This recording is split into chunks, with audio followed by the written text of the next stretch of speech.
KTN. The upcoming by-elections in November are expected to be a litmus test for the unity of politicians from the Mount Kenya region ahead of the much-awaited 2027 general election. Although majority of the party leaders from the region are all in agreement that President William Ruto should be a one-term president, they have all declared interest in fielding candidates in Mbeere North constituency in Embu County, as well as several ward positions from the region, which threatens their unity.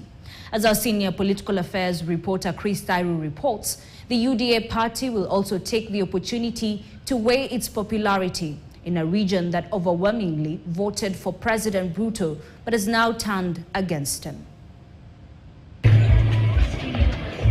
Less than 3 months after the impeachment of the second deputy president Rigathi Gachagua, political leaders from the Mount Kenya region started coalescing around each other to form a formidable political force that will bring together the Mount Kenya region ahead of the 2027 general election.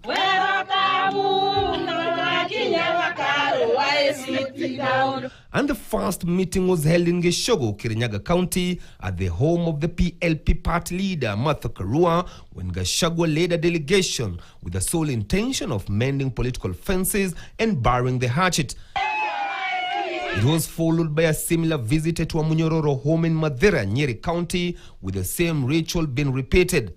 Other political leaders from the Mount Kenya region took the cue, including DP party leader and former Speaker Justin Muturi, PNU party leader and former Agriculture CS Peter Munya, among others.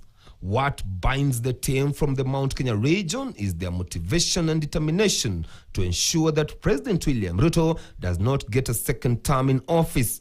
But in the next 2 months, they face their first test as an opposition from the Mount Kenya region, the coming by-elections. Hasa, nimeona, tukisema hii mlima Kenya, mlima Kenya tutakuwa chama moja. Never. In the Mount Kenya region, focus will be in Mbeere North constituency after the seat fell vacant following the appointment of Public Service CS Geoffrey Roko to cabinet. Roko was elected on a DP party ticket in the last general election, a constituency that also happens to be the home turf of former CS and Speaker Emeritus Justin Bijan Muturi.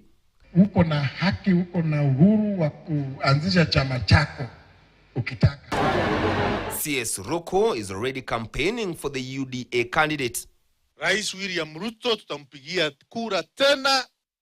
However, other political parties from the Mount Kenya region in the opposition have already shown interest for the position. Mount Kenya has the highest number of political parties, totaling almost 30. The main political parties that have shown interest include the new kid on the block, the Democratic Citizens Party, DCP, whose party leader is Rigathi Gachagua, the Democratic Party, DP, headed by Justin Muturi, Jubilee Party, whose party leader is former President Uhuru Kenyatta, People's Liberation Party, whose party leader is Martha Karua, PNU Party, led by Peter Munya, and Maendeleo Party, whose party leader is former Meru Governor Kawira Mwangaza, and Farmers Party, associated with former PS Irungu Nyakera.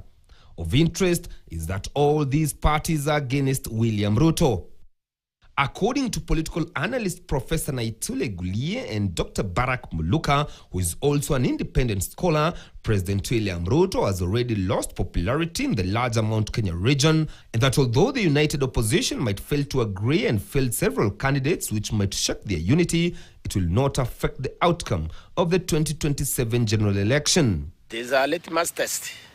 If, for example, you were to win any seat in Mount Kenya region, that you would look bad in the face of the united opposition. The party that we could call dominant within that space is Jubilee, but which is suffering injuries within its innards, and therefore one cannot quite say where its future lies.